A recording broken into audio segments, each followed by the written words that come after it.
Third अभी मैं start कर रहा हूँ. It's a third use of, I can say it's a use of photocell.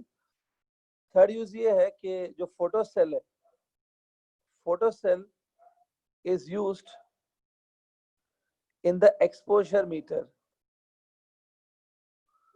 Photocell is used in exposure meter. Exposure meter. ठीक है. अब ये एक्सपोजर मीटर क्या होता है वो ध्यान से सुनो. आजकल जो आपकी कैमरास होती हैं वो कैमरास तो मोबाइल फोन्स में आती हैं. अब आप मोबाइल से ही फोटोज खींचते हो. लेकिन 10 साल पहले, अराउंड 10 years बैक, जब मोबाइल फोन्स इतने नहीं थे फेमस, इतने टेक्नोलॉजी नहीं थी मोबाइल फोन्स की, तो तब हम लोग डिजिटल कैमरास यूज करते थे. Digital cameras to take the photos और वीडियोस. सो डिजिटल कैमरास में भी और आज की जो मोबाइल की कैमरास है उसमें भी, उसमें हमने एक फीचर देखा होगा, फ्लैश का फीचर, फ्लैश मारना. जब अंधेरा होता है, अंधेरे में आपको फोटो खींचना है तो फ्लैश आता है. ठीक है, सबको ये चीज पता है. आजकल तो मोबाइल से रिलेटेड कोई चीज ऐसी है ही नहीं जो आपको नहीं पता. फ्लैश सबको पता है. तो मोबाइल से फ्लैश मारा जाता है. फ्लैश में हमने देखा होगा 3 ऑप्शंस होते हैं. एक तो होता है फ्लैश ऑफ, मतलब फ्लैश नहीं जलेगा. फ्लैश ऑन, मतलब फ्लैश जलेगा. और एक ऑप्शन होता है auto flash, automatic flush. Auto flash पे आप जब डालते हो ना कैमरा को ऑटो फ्लैश मोड पे, तब क्या होता है कि कैमरा खुद डिसाइड करती है कि फ्लैश मारना है कि नहीं. कैमरा को लगता है कि फ्लैश मारना है तो वो फ्लैश लाइट ऑन करती है. और जब कैमरा को डिसाइड करती है कि अगर नहीं मारना है तो कैमरा नहीं मारती है. So everybody must have seen auto flash mode. देखा ना, ऑटोमेटिक फ्लैश. तो कभी ऐसे सोचना चाहिए आपको कि कैमरा को कैसे पता चलेगा फ्लैश मारना है कि नहीं. How does camera will decide, how does mobile phone will decide कि कैमरा को फ्लैश मारना है कि नहीं मारना है. बाहर अंधेरा है कि नहीं है वो मोबाइल को कैसे पता चलेगा. तो उसके लिए क्या होता है, कैमरा में ऑटो फ्लैश वाला ऑप्शन बता रहा हूँ, उसके लिए कैमरा में एक छोटा सा डिवाइस लगा होता है. उस डिवाइस को आप बोलते हो exposure meter. There is a small device connected, that device is known as exposure meter. ठीक है. एक्सपोजर मीटर क्या करता है, एक्सपोजर मीटर के अंदर एक फोटो सेल लगा होता है. अब देखो, आपकी विजुअलाइजेशन के लिए, खाली आपको और क्लियरिटी रखने के लिए मैं आपको एक्सपोजर मीटर दिखा रहा हूँ अभी स्क्रीन पे. ये देखो, ये एक मोबाइल फोन है. इस मोबाइल फोन में ये चीज देखो ध्यान से, जो कैमरा की लेंस के बाजू में लगा हुआ है, दिख रहा है. ये चीज सबने देखी, येलो कलर का जो दिख रहा है, यही है एक्सपोजर मीटर. अब आप बोलोगे सर ये तो फ्लैश है. हाँ यही फ्लैश है, इसके अंदर, इसी को एक्सपोजर मीटर भी कहते हैं. ये है एक्सपोजर मीटर जो यहाँ पे है, दिख रहा है. हाँ. सो सबने एक्सपोजर मीटर देख लिया, ये एक्सपोजर मीटर है. अब ये काम कैसे करता है, इसमें बेसिकली एक फोटो सेल लगा हुआ है. There is a photo cell. कल मैंने आपको डिस्कस किया था फोटो सेल क्या होता है. इसके अंदर देखो, यहाँ पे एक फोटो सेल लगा हुआ है. जब आप कैमरा को ऑन करते हो और ऑटो फ्लैश में डालते हो, when you put in auto flash, तब क्या होता है, इसमें एक फोटो सेल लगा हुआ है जो हमने कल डिस्कस किया था. जो मोबाइल फोन पे लाइट गिर रही है, the light which is falling on the mobile camera, यहाँ पर जो लाइट गिर रही है, वो लाइट की intensity, it is measured by this photo cell. कल मैंने आपको कहा था कि इंटेंसिटी ऑफ लाइट मेजर हो सकती है यूजिंग फोटो सेल. तो ये लाइट, ये जो चीज है ना, ये लाइट की इंटेंसिटी को मेजर कर लेता है, the light which is falling here. अगर इसको लगता है कि जो लाइट गिर रही है उसकी इंटेंसिटी बहुत ज्यादा है, बहुत ज्यादा इंटेंसिटी की लाइट गिर रही है, तो फिर ये फ्लैश नहीं मारता है. It does not start flash. लेकिन जब इसे लगता है कि जो लाइट गिर रही है कैमरा पे, वो लाइट बहुत कम इंटेंसिटी की है, डार्कनेस है, intensity of light is very less, तो फिर वो फ्लैश मारता है. ऐसे डिसाइड होता है फ्लैश मारना है कि नहीं मारना है. वो कैसे डिसाइड होगा, by measuring the intensity of light. समझे बात. सो ऐसी चीज को एक्सपोजर मीटर कहते हैं. एक्सपोजर मीटर बहुत सारी चीजें डिसाइड करता है. पहले तो एक्सपोजर मीटर ये डिसाइड करता है कि फ्लैश मारना है कि नहीं मारना है. ओके. अगर, और एक्सपोजर मीटर जो ना, वो कैमरा का जो शटर होता है, कैमरा में एक शटर होता है, वो शटर जब ओपन होता है तब फोटो खींचा जाता है. सो एक्सपोजर मीटर ये भी डिसाइड करता है कि शटर कितने टाइम के लिए ओपन करना है. अगर बाहर ज्यादा डार्कनेस होगी, बहुत कम लाइट बाहर होगी, तो फ्लैश तो मारना ही है, शटर भी ज्यादा देर खुलता है, कैमरा का शटर भी ज्यादा खुलता है टू कैप्चर मोर लाइट।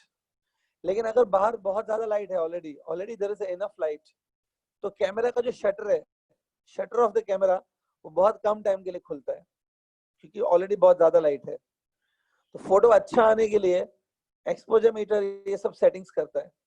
तो एक्सपोजर मीटर के अंदर हम लोग फोटो सेल यूज करते हैं, ठीक है। तो एक वर्ड्स में ऐसा लिख सकते हो, exposure meter is used in cameras, okay, it is used in digital cameras to decide the flash, okay, and also the shutter time। Camera की जो लेंस होती है, लेंस का शटर टाइम होता है, लेंस ओपन होती है, उसको शटर ओपन होता है फिर बंद होता है, शटर ओपनिंग का टाइम भी ये डिसाइड करता है। तो थोड़ा आइडिया रखो बस इसके बारे में। It is also based on photo cell, ठीक है, क्लियर। तो जिनको लगता है ये सब फिजिक्स की जो चीजें हम लोग पढ़ते रहते हैं, फोटोएलेक्ट्रिक सेल पढ़ा है, उससे पहले मैग्नेटिज्म पढ़ा, कैपेसिटर्स पढ़ा, इन सब के यूजेस क्या है, कुछ सुनने लगता है कि सब बेकार टॉपिक है, चल रहा है, पता नहीं क्या सर पढ़ा रहे हैं, फिजिक्स का कोई यूज ही नहीं है। फिजिक्स नहीं होती ना बेटा, तभी आप स्टोन एज में पहुंच जाते, वही जंगलों में पत्थर तोड़ते रहते, ठीक है। फिजिक्स की वजह से ये सब मशीनरी आई है, कैमरास निकली हैं, एरोप्लेन उड़ रहे हैं, सैटेलाइट्स गए हैं, टीवी चल रही है, एयर कंडीशन चल रहा है, मोबाइल फोन यूज कर रहे हो, ये सब फिजिक्स की देन है, ठीक है। तो कभी ऐसा मत सोचना ये सब बेकार चीजें हैं, इनका कोई यूज नहीं है। वो आपकी मेंटेलिटी है कि आप नहीं पढ़ रहे हो तो आपको यूज नहीं दिखेगा। अगर मैं उनकी बात करूं जो नहीं पढ़ते हैं, तो पढ़ रहे हो अच्छी बात है, कोई प्रॉब्लम नहीं। तो फिजिक्स की बदौलत ही आप ये जो अभी कंफर्टेबल और मॉडर्न लाइफस्टाइल जी रहे हो ना, इट्स बिकॉज ऑफ फिजिक्स। ये नहीं होता तो पूरी ह्यूमन काइंड वापस स्टोन एज में पहुंच जाती, जो आज से 600-700 साल पहले जैसी लाइफ जीते थे लोग, वैसे हो जाता, ठीक है। रात को लालटेन जलानी पड़ती, पंखा नहीं रहता नो एसी, एसी तो छोड़ी दो, पंखा भी नहीं होता। तो ठीक है, तो respect the subjects. I am not saying only physics is a great subject, सारे सब्जेक्ट्स अच्छे होते हैं, लेकिन स्पेशली आपको फिजिक्स से हेट करते हैं, बहुत डिफिकल्ट है, ये क्या है इतना, उनके लिए बोल रहा हूँ, ठीक है। तो चलिए आगे बढ़ते हैं। So this was exposure meter, it's a uses of photo cell, ठीक है। तो चलिए आगे बढ़ते हैं। This completes your photo cell, photo cell यहाँ पे कंप्लीट हुआ। And also we finish the topic of photo electric effect, photo electric effect खत्म हुआ, ठीक है। फोटो इलेक्ट्रिक इफेक्ट से हमें एक चीज पता चली, one thing we understood from photo electric effect, that जो लाइट होती है, लाइट को ज्यादातर साइंटिस्ट वेव मानते थे, people were believing light is a wave. लेकिन कुछ ऐसे एक्सपेरिमेंट्स भी हैं, फोटो इलेक्ट्रिक इफेक्ट एक ऐसा एक्सपेरिमेंट है जिससे प्रूव हो गया कि लाइट पार्टिकल भी है, लाइट को पार्टिकल भी मानना पड़ेगा। Without assuming light as a particle we cannot explain photoelectric effect. So photoelectric effect का importance ये है that it is an experiment which proves the particle nature of light. ये experiment से particle nature of light prove होता है कि light को particle nature भी है, light is a particle, ठीक है। एक छोटा सा एक एक्स्ट्रा चीज बता देता हूँ, एक और इफेक्ट होता है, there is one more experiment is there, ठीक है। एक और एक्सपेरिमेंट होता है जिसको बोलते हैं Compton effect, Compton effect, Compton effect, ठीक है। ये आपके जो टेक्स्ट बुक है उसमें एक्स्ट्रा स्टडीज में दिया हुआ है, मतलब एक्स्ट्रा सेल्फ स्टडी या एक्स्ट्रा नॉलेज वाली पॉइंट्स में दिया हुआ है कॉम्पटन इफेक्ट। कॉम्पटन इफेक्ट भी एक ऐसा इफेक्ट है, एक ऐसा एक्सपेरिमेंट है जिससे प्रूव होता है कि लाइट पार्टिकल है। It all this Compton effect also supports the particle nature of light, ठीक है। मैं आपको बताया था जो फोटोइलेक्ट्रिक इफेक्ट है, photoelectric effect, it was discovered by Hertz in the year 1886, then explained by Einstein in the year 1905। तो photoelectric effect है ना, वो 1905 में एक्सप्लेन हो गया था। Compton effect was discovered in the year 1923। इसे एक्स्ट्रा बता रहा हूँ आपकी नॉलेज के लिए, इसको एग्जाम में ये ईयर्स नहीं लिखने हैं कुछ भी। 1923 में कॉम्पटन इफेक्ट डिस्कवर हुआ था by the scientist whose name is Compton. तो कॉम्पटन इफेक्ट डिटेल में तो नहीं बताऊंगा that what exactly it is, क्योंकि वो हमारे सिलेबस का पार्ट नहीं है, ठीक है। जस्ट डिटेल में नहीं, बट थोड़ा आइडिया दे देता हूँ व्हाट इज कॉम्पटन इफेक्ट। देखो, there was one scientist known as Compton. Compton ने क्या किया, उन्होंने एक कार्बन की शीट ली, carbon, he took a carbon sheet, ठीक है। कार्बन मेटल नहीं है, carbon is not a metal, so it does not contain free electrons. Carbon में फ्री इलेक्ट्रॉन्स तो नहीं होते। इस पे कॉम्पटन ने क्या किया, इसके ऊपर इसने एक्सरेज, जो एक्सरेज होते हैं, एक्सरेज की बीम गिराई इसके ऊपर,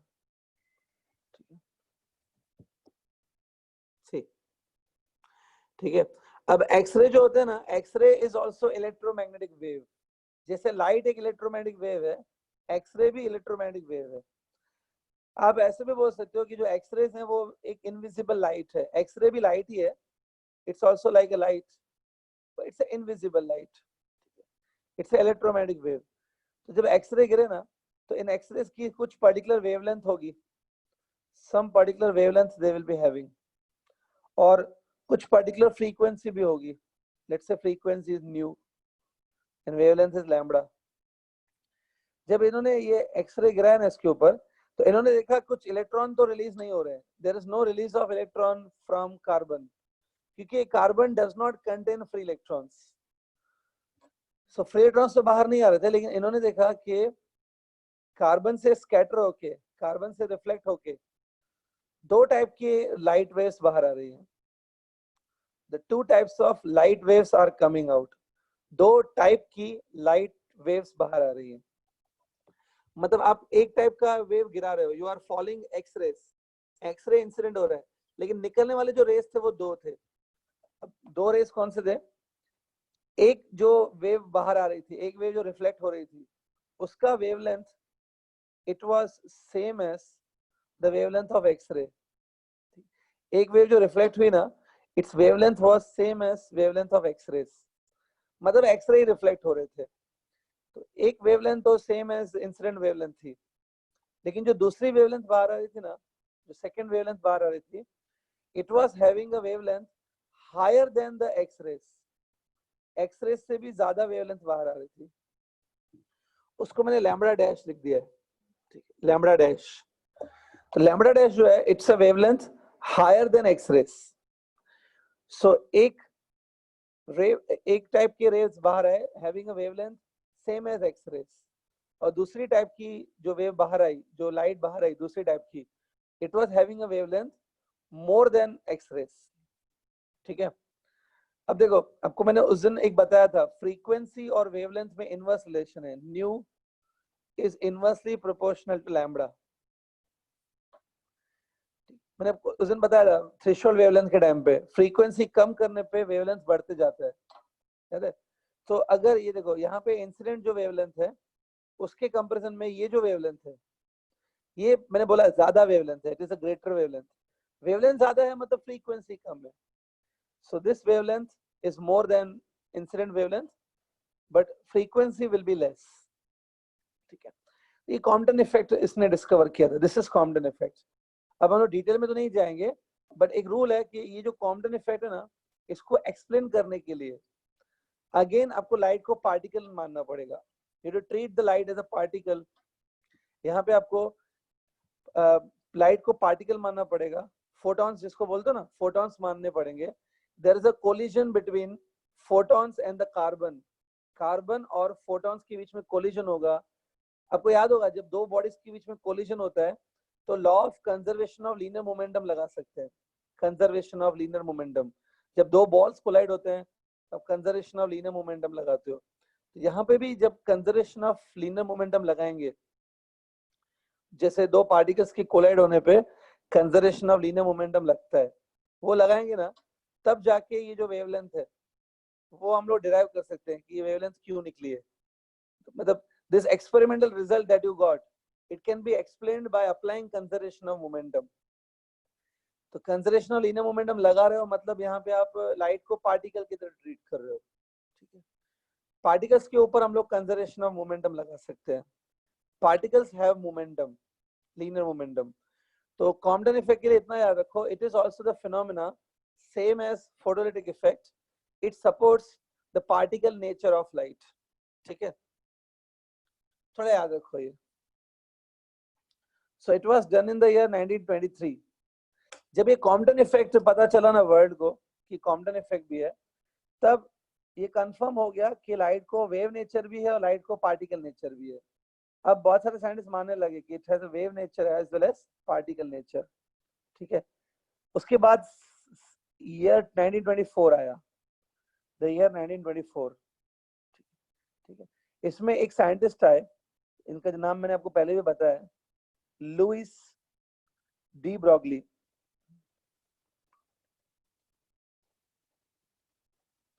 Louis de Broglie, it's a French name, he was a French scientist, France के थे, लुइस डी ब्रॉगली। इन्होंने एक सिंपल लॉजिक बताया।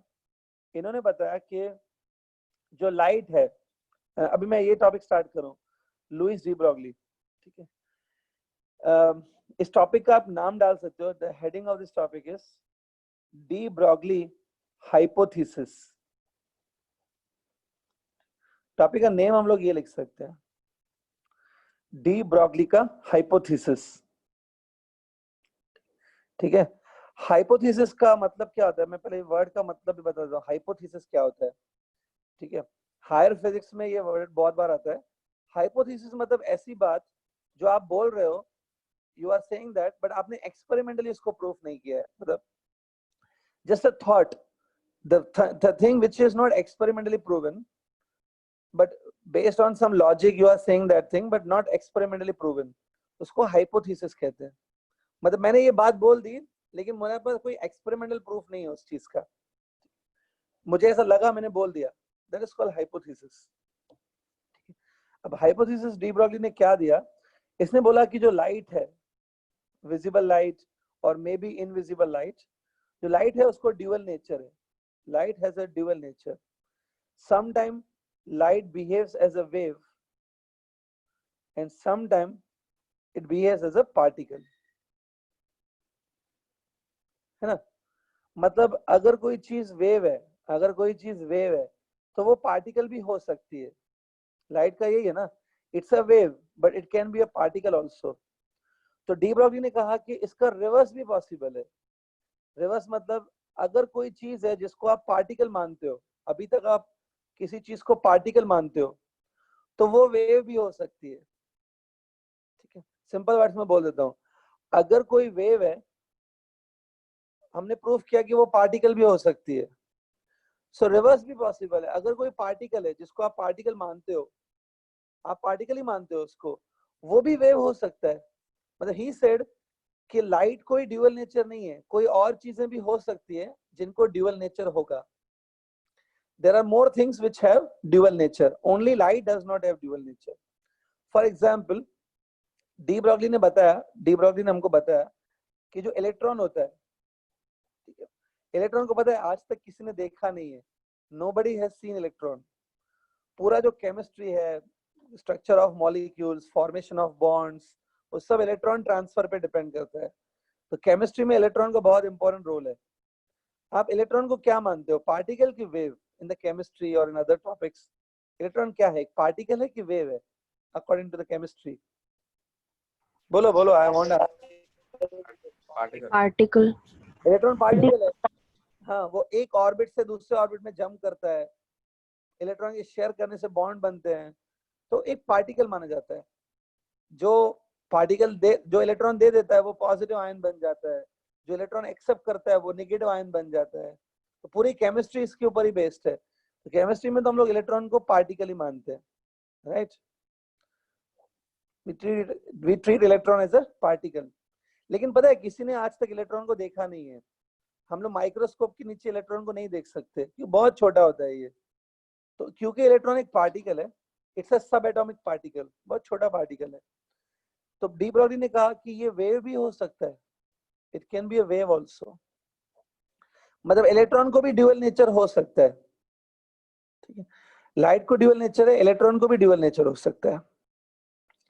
इनफैक्ट इसने कहा कि हर चीज को, हर पार्टिकल को ड्यूअल नेचर हो सकता है। Every particle can have a dual nature, ठीक है। लेकिन ये जो चीज इसने बोली, इसके पास इसका कुछ खास प्रूफ नहीं था। He was not able to prove that electron is a wave, it was just a thought, ठीक है। तो इसको हाइपोथेसिस बोलते हैं, ठीक है। लेकिन ये गलत नहीं है, ये बिल्कुल राइट है। तो according to de Broglie, he said electron is also having a dual nature, just like light is having a dual nature. अब प्रोटॉन की बात करते हैं। प्रोटॉन भी एक पार्टिकल है, जिसको आप पार्टिकल मानते हो, प्रोटॉन।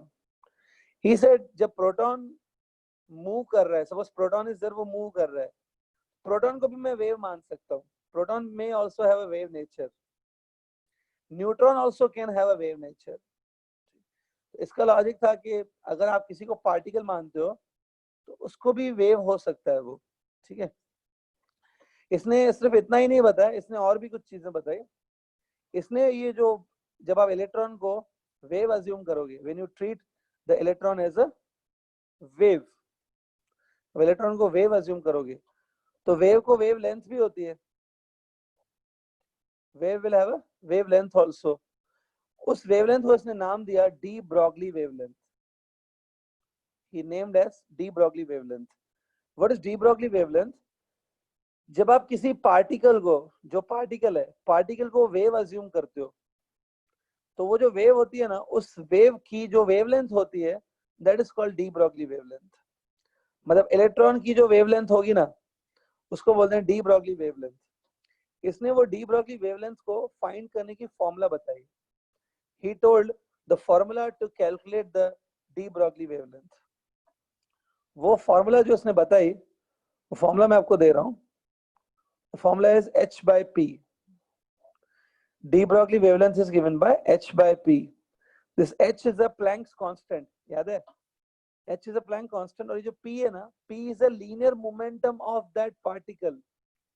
जब आप इलेक्ट्रॉन को पार्टिकल मानते हो, पार्टिकल का जो लीनियर मोमेंटम होता है, मास of the particle into velocity of the particle, mass into velocity, तो जो लीनियर मोमेंटम है वो है ये। So it's a linear momentum of that particle, and lambda is a wavelength of that particle. Particle को wave मान लोगे तो जो वेवलेंथ है वो है ये। It is known as de Broglie wavelength. Don't worry, ये फॉर्मूला मैं प्रूफ करूंगा, we will prove this formula. But de Broglie ने वो फॉर्मूला भी दे दी जिससे आप वेवलेंथ निकाल सकते हो, ठीक है। So according to de Broglie, every particle can have a dual nature. Only light does not have dual nature. Other particles can also have a dual nature. And also he gave the formula to calculate the wavelength of that particle which have a dual nature. ठीक है student, मैं ये formula proof करूंगा आपके लिए, don't worry. But एक बात, आपने कभी केमिस्ट्री में ये फॉर्मूला देखी है क्या, या किसी और टॉपिक में? Have you seen this formula? Yes or no? कहाँ देखिए? केमिस्ट्री में देखिए। केमिस्ट्री में ही देखा है सर। 11th स्टैंडर्ड में, 12th में? 11th में सर। चैप्टर का नाम याद है जिसमें ये फॉर्मूला थी? एटॉमिक स्ट्रक्चर शायद।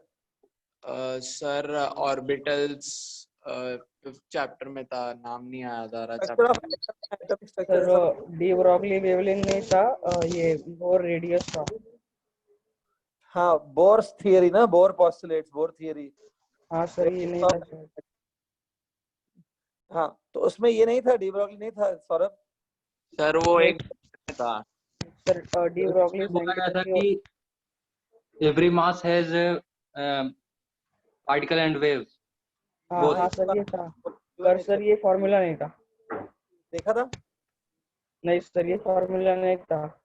ठीक है चलेगा।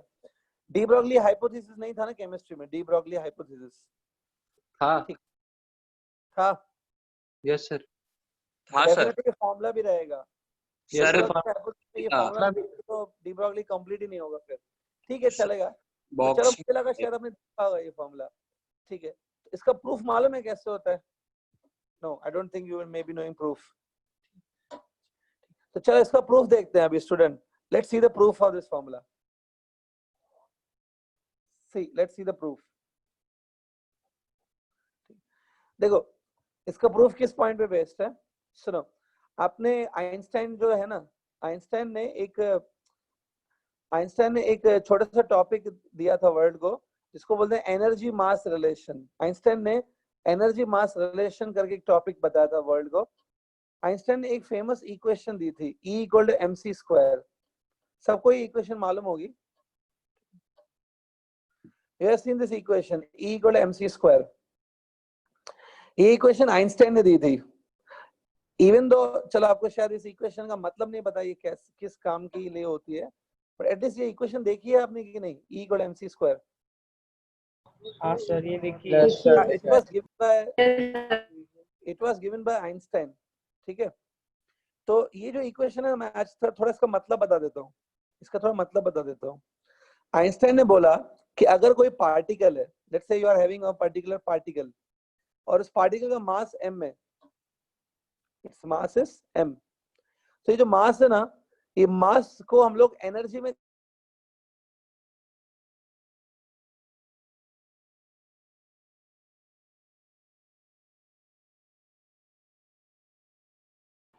Yes, sir. E = mc², ठीक है।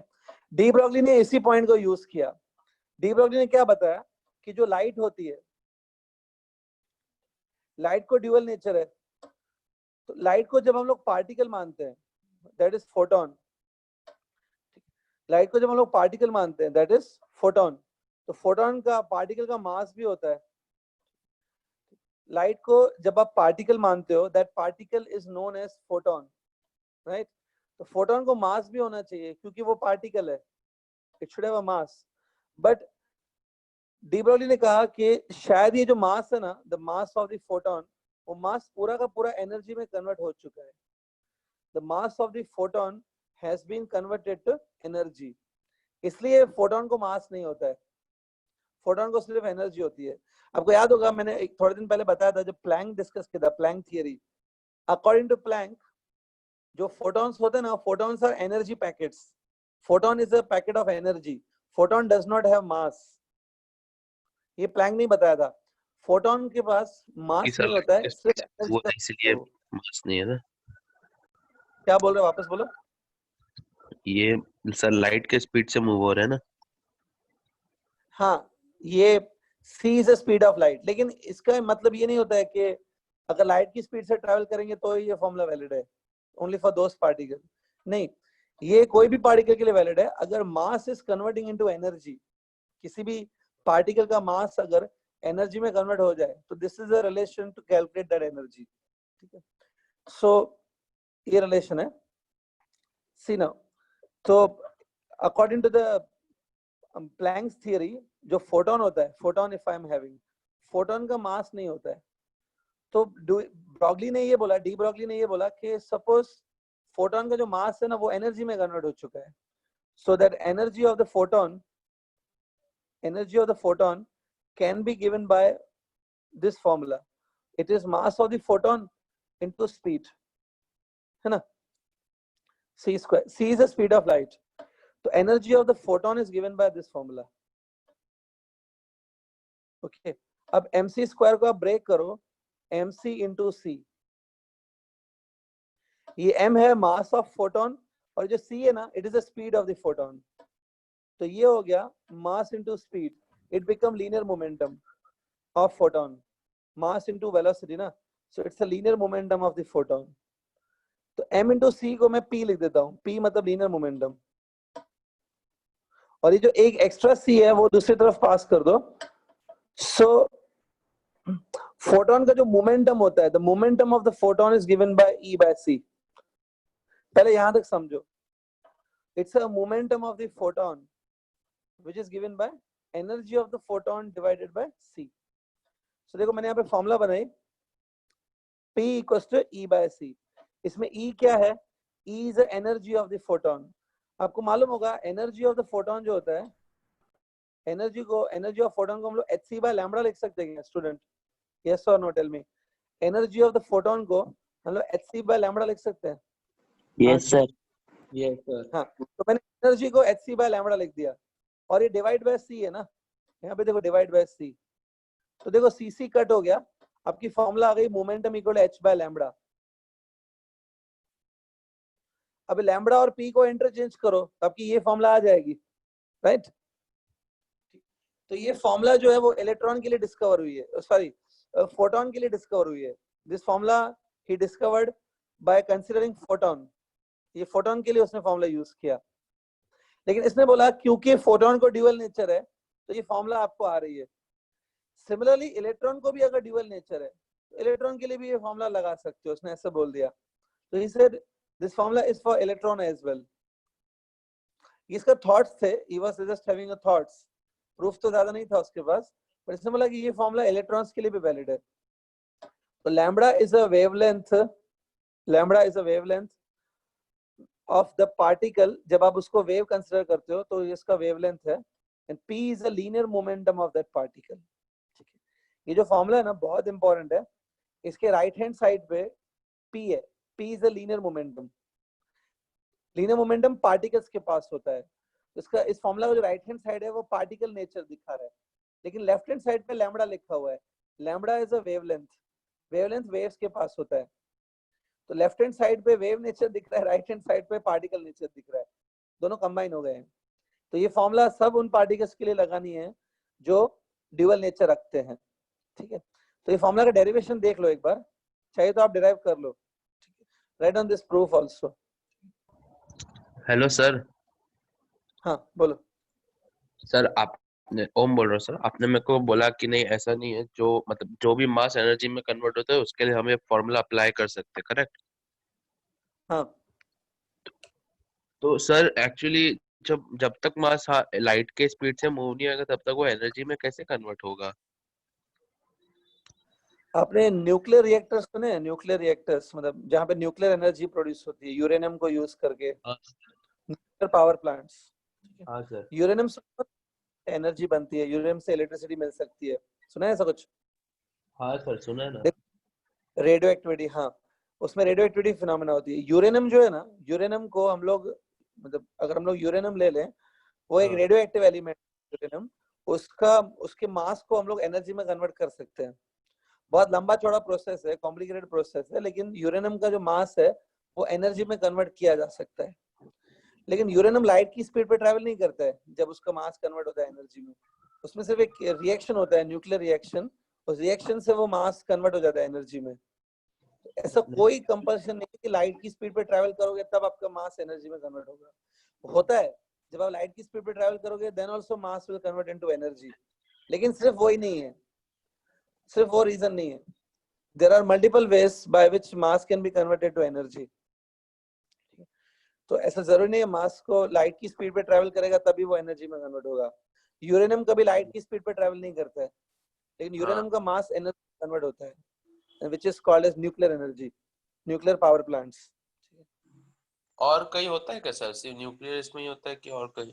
तो दूसरा बता देता हूँ, वो जो आपको पता है ना वर्ल्ड वॉर के टाइम पे वो हिरोशिमा और नागासाकी के ऊपर बॉम्ब हाँ गिराया गया था, हाँ एटम बॉम्ब था वगैरह, हाँ तो हाँ। उसमें भी यूरेनियम ही था, और वो यूरेनियम का जो मास है वो एनर्जी में कन्वर्ट हुआ, उससे इतनी ज्यादा एनर्जी निकली जो पूरा हिरोशिमा और नागासाकी जो है वो डिस्ट्रॉय हो गए। वो भी एनर्जी मास में से ही निकली थी। जब मास एनर्जी में कन्वर्ट होता है तभी बहुत ज्यादा एनर्जी निकलती है, इतनी ज्यादा कि अगर उसको कंट्रोल नहीं किया तो वो फट जाती है। ये तो तो जो सर वही हिरोशिमा पे न्यूक्लियर वाला हुआ ना। एनर्जी, तो आई डोंट थिंक वो जो बॉम्ब गिरा था वो बॉम्ब लाइट की स्पीड पे ट्रेवल कर रहा था, आई डोंट थिंक सो, है ना। उसके पार्टिकल्स यूरेनियम के, यूरेनियम के पार्टिकल्स होते हैं ना, यूरेनियम इज अ पार्टिकल, उसके जो मास है वो एनर्जी में कन्वर्ट हो गया था यूजिंग क्योंकि दैट उसके रिएक्शन। पार्टिकल्स लाइट के स्पीड पे तो ऐसा बोल सकते हैं क्या? नहीं बिल्कुल नहीं थे, ये लाइट की स्पीड पे आप कोई पार्टिकल ट्रेवल नहीं करता है, इलेक्ट्रॉन भी लाइट की स्पीड पे ट्रेवल नहीं करता है। एक ही चीज समझा। है जो लाइट की ट्रेवल करती है, वो है लाइट खुद। हाँ लाइट ही लाइट की स्पीड पे ट्रेवल करती है, और कोई नहीं ट्रेवल करता लाइट की स्पीड। तो ये जो मास है ना, देयर आर मेनी वेज जिससे मास एनर्जी में कन्वर्ट हो सकता है। सर एक एग्जांपल और बताओ ना, आपने ये न्यूक्लियर का बता दिया, एक एग्जांपल और बताओ। रिएक्शन ही है, न्यूक्लियर रिएक्शन से ही होता है। न्यूक्लियस जो है ना, देखो अगले हाँ चैप्टर में ये आएगा, न्यूक्लियस जो है ना, nucleus of an atom, nucleus बहुत डेंस ऑब्जेक्ट होता है, हाँ nucleus is a very dense object. जब आप न्यूक्लियस को तोड़ते हो ना 2 पार्ट्स में या मल्टीपल पार्ट्स में, तब उसको तोड़ना बहुत मुश्किल होता है। एनर्जी लेकिन हाई अगर वो जब आप टूट जाता है, न्यूक्लियस अगर टूट गया किसी एटम का 2 पार्ट्स में, उसको न्यूक्लियर फिशन कहते हैं, न्यूक्लियर फिशन। हाँ तो जब न्यूक्लियर टूटता है ना 2 पार्ट में, तब बहुत ज्यादा एनर्जी क्रिएट होती है और थोड़ा सा मास एनर्जी में कन्वर्ट हो जाता है इन दैट प्रोसेस। समझा सर। सो ये फॉर्मूला सबके लिए वैलिड है, जो भी पार्टिकल को ड्यूअल नेचर है, तो wavelength of that wave can be given by h by p। ठीक है, सो आई होप ये पॉइंट क्लियर है आपके पास। ठीक है, so lambda is h upon p। ठीक है, सो सबसे पहले अभी देखो ये फॉर्मूला डी ब्रॉगली ने दी थी। चलो मैं इसमें थोड़ा आगे बढ़ रहा हूँ स्टूडेंट। अब देखो इलेक्ट्रॉन की बात कर लेते हैं। ठीक है, लुई डी ब्रॉगली ने बताया था कि जो इलेक्ट्रॉन है वो बहुत ही छोटा पार्टिकल है। इलेक्ट्रॉन इज अ सब एटॉमिक पार्टिकल। किसी ने आज तक इलेक्ट्रॉन को नहीं देखा है। तो डी ब्रॉगली ने बोला कि इलेक्ट्रॉन को भी ड्यूअल नेचर हो सकता है। जब उसने फर्स्ट टाइम ये चीज बोली ना कि इलेक्ट्रॉन को भी ड्यूअल नेचर है, मतलब इलेक्ट्रॉन भी एक वेव है। ठीक है, तो बहुत सारे साइंटिस्ट ने उसको बोला ये तो अब हो ही नहीं सकता, क्योंकि हम लोग उसको पार्टिकल ही मानते हैं। मतलब स्टार्टिंग में ये बिलीव करना भी बहुत मुश्किल था कि इलेक्ट्रॉन को ड्यूअल नेचर है। ठीक है, आप देखो ना, हमेशा आप इलेक्ट्रॉन को पार्टिकल मानते हो, तो it was very hard to believe that electron is a wave, है ना। लेकिन ऐसा नहीं है। बाद में थोड़े साल के बाद in the year 1928 there was one scientist Davisson. मैं थोड़ा आगे बढ़ रहा हूँ स्टूडेंट, अभी ध्यान से देखना। In the year 1928 there was one scientist Davisson और एक दूसरे साइंटिस्ट थे जर्मर। डेविसन एंड जर्मर, इन्होंने एक एक्सपेरिमेंट परफॉर्म किया। ही परफॉर्म वन एक्सपेरिमेंट। ये एक्सपेरिमेंट का छोटा सा इंट्रोडक्शन आपके सिलेबस में है, I will give you that. मतलब क्या परफॉर्म किया वो थोड़ा सा मैं बताऊंगा इसके बारे में, बट डिटेल में ये नहीं है एक्सपेरिमेंट। तो दे परफॉर्म वन एक्सपेरिमेंट जिससे प्रूव हो गया, they proved that electron is a wave. इन्होंने प्रूफ कर दिया कि इलेक्ट्रॉन एक वेव है। They proved that electron is a wave. Not only they proved electron is a wave, ना सिर्फ इन्होंने प्रूफ किया कि इलेक्ट्रॉन वेव है, बट वेवलेंथ भी फाइंड करके दिखाया इलेक्ट्रॉन का। They found the wavelength of electron. Electron की वेवलेंथ इन्होंने फाइंड करके दी। ठीक है, इन्होंने इलेक्ट्रॉन की जो वेवलेंथ है ना वो 2 तरीके से फाइंड की, बाय 2 वेज, 2 डिफरेंट वेज से इन्होंने इलेक्ट्रॉन की वेवलेंथ फाइंड की, बाय यूजिंग 2 डिफरेंट वेव्स। और दोनों वेव से, दोनों तरीकों से जो वेवलेंथ आ रही थी वो सेम आ रही थी ऑलमोस्ट। मतलब एक नहीं 2 मेथड से इन्होंने वेवलेंथ फाइंड किया और वो सेम ही आ रही थी almost. So it was confirm that electron is a wave. ठीक है, तो मैं आपको थोड़ा डेविसन जर्मर एक्सपेरिमेंट बताऊंगा, थोड़ा आइडिया दूंगा इसका, और ये कैसे इन्होंने वेवलेंथ फाइंड किया वो भी बताऊंगा। We will do this thing in detail, somewhat little bit detail. तो लेकिन पहले आप खाली सुन लो इस चीज को। इन the year 1928 Davison and Germer, 2 scientists, they performed one experiment which confirms, and they confirm that electron is a wave. Not only they proved electron is a wave, but they found out the wavelength also by 2 different methods. ठीक है, सो इससे proof हो गया कि electron क्या है, एक wave है।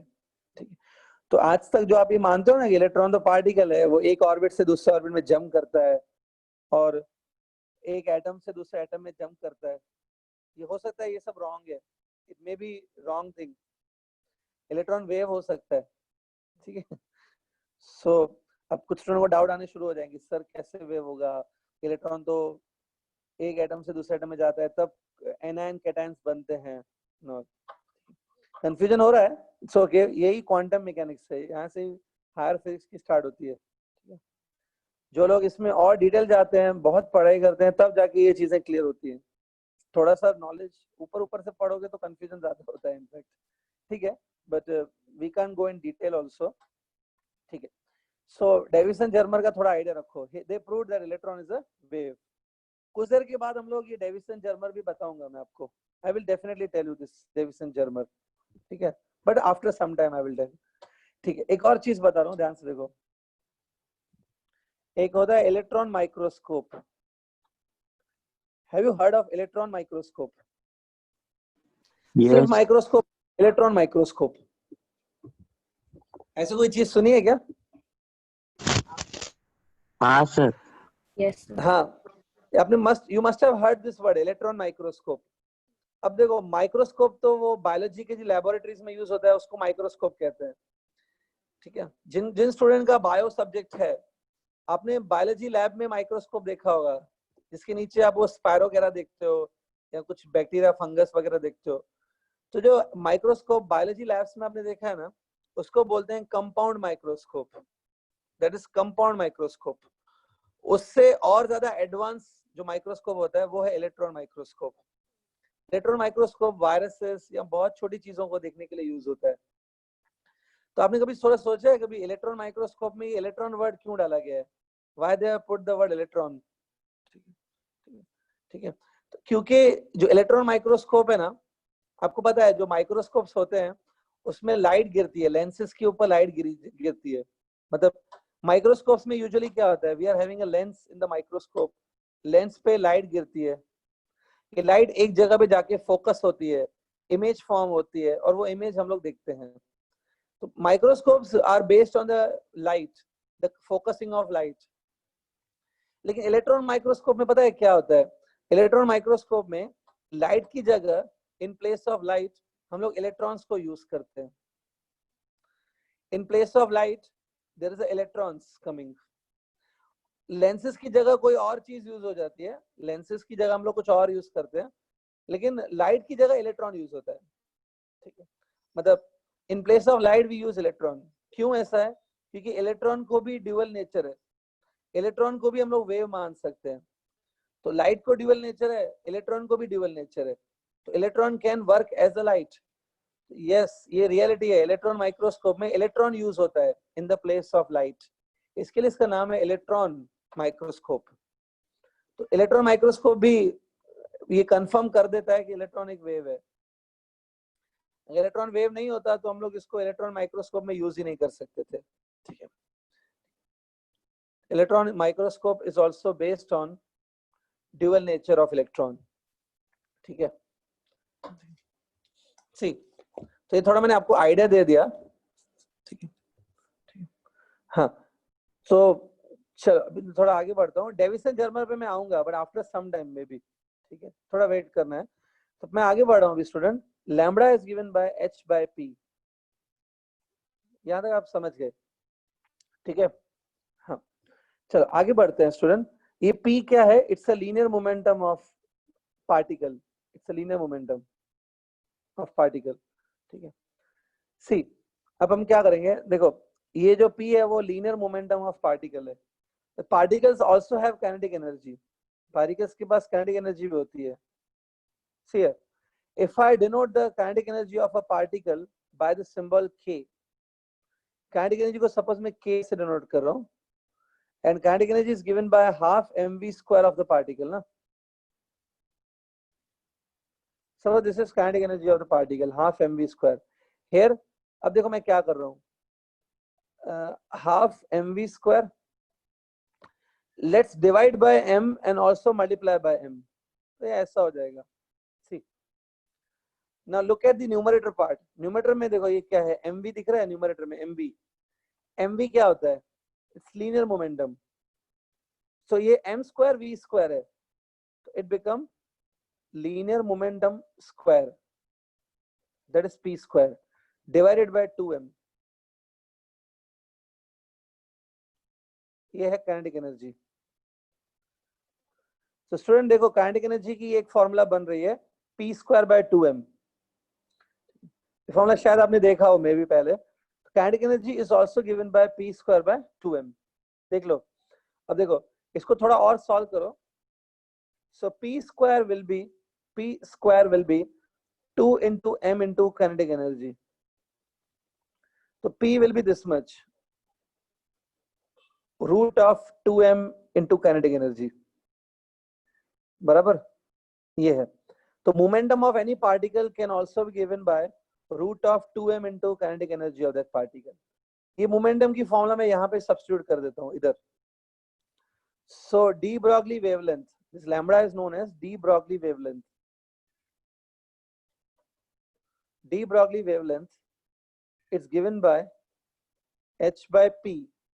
P is this much, root of 2m into kinetic energy.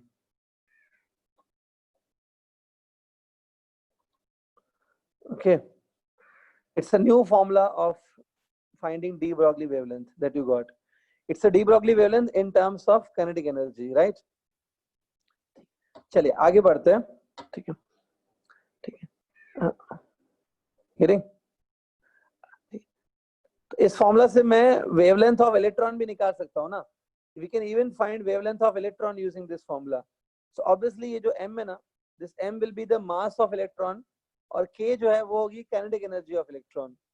ये जो p है it will be momentum of electron and lambda will be the wavelength of electron. तो ये फॉर्मूला मैं इलेक्ट्रॉन के लिए भी लगा सकता हूँ to find out the wavelength of electron. So electron को ले लेते हैं. Suppose इलेक्ट्रॉन जो है ना, इलेक्ट्रॉन is accelerated. एक छोटा सा टॉपिक है. Electron is accelerated by potential difference. छोटा टॉपिक है लेकिन इंपॉर्टेंट है काफी. Electron is accelerated by potential difference. Suppose जिस इलेक्ट्रॉन की मैं बात कर रहा हूं ना यहाँ पे, the electron is accelerated by potential difference. क्या मतलब है इसका? ये देखो ध्यान से. See here carefully. सपोज ये एक नेगेटिव प्लेट है. It's a negative plate. Student थोड़ा ध्यान से देखना, ये नया टॉपिक जैसा है ये, तो ध्यान दो, बट समझ जाएगा इजीली. ये देखो ये नेगेटिव प्लेट है और ये पॉजिटिव प्लेट है. So between positive and negative plate we will have a electric field. इन दोनों प्लेट्स के बीच में इलेक्ट्रिक फील्ड होगा. The electric lines, if I draw electric lines, the electric lines start from positive charge and they go towards the negative charge, na? The electric lines will start from positive charge and they will move towards negative charge. ये देखो ये ऐसा electric field है. See this is electric field. यहाँ पे electric field है.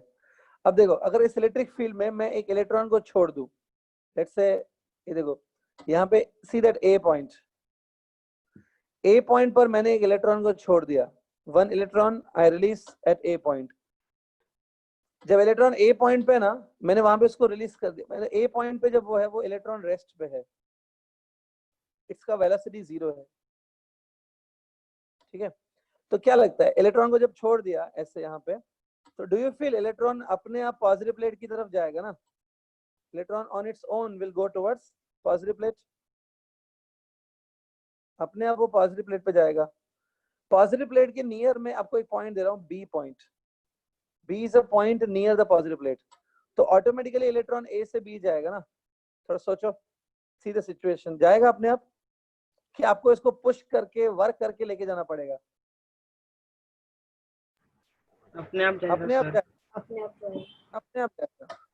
ठीक है, एक्चुअली में पता है क्या होगा, जब इलेक्ट्रॉन ए से बी जाएगा ना, सो इसकी स्पीड इंक्रीज होगी. The electron speed will increase because of the force of attraction. Electron की स्पीड बढ़ेगी मतलब इलेक्ट्रॉन की काइनेटिक एनर्जी बढ़ेगी. ए से बी जाने के टाइम पे इलेक्ट्रॉन है ना काइनेटिक एनर्जी गेन कर लेता है. The kinetic energy will be gain by the electron. थोड़ा एक्स्ट्रा बता देता हूँ, ये चीज हमने इलेक्ट्रोस्टैटिक्स में भी बताई थी, वही है सेम. बी से ए लेके जाने के टाइम पे when you move it from B to A ना, तब आपको वर्क करना पड़ेगा इसको लेके जाने के लिए. To move from B to A, वो जो आप वर्क करेंगे इसको लेके जाने के लिए from B to A, electron को बी से ए लेके जाने के लिए वर्क करना पड़ेगा. वो वर्क पोटेंशियल एनर्जी के फॉर्म में स्टोर हो जाएगा. Their work will store in the form of potential energy. और जब ये वापस A से B आएगा ना, when it come from A to B, वही potential energy kinetic energy में convert होती है. So while moving from A to B, it will gain what? Kinetic energy. अब ध्यान से देखो, the kinetic energy which will be gained by this electron when it is moving from A to B, that kinetic energy is given by this formula Q, that is charge into potential difference V2 minus V1. Student ये formula आपने electrostatics में देखी है when we discuss electron volt concept. Kinetic energy gained और potential energy also gained is given by Q times potential difference, Q into V2 minus V1. याद है ये formula? हाँ sir. Kinetic gain given by Q V2 minus V1. ठीक है, ठीक है. तो स्टूडेंट ये फॉर्मूला मैं यूज करने वाला हूँ अभी। तो एक काम करो, अगर आपने ये लिखा नहीं है तो लिख लो पहले, then I will go further. Right on all this things, जो भी है पूरा लिख लो, ठीक है।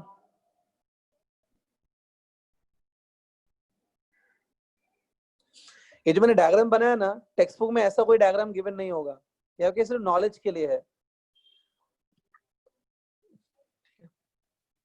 लेकिन without this diagram it will be confusion कि ये कैसे हुआ पूरा। डायग्राम बनाओ तो अच्छा रहेगा।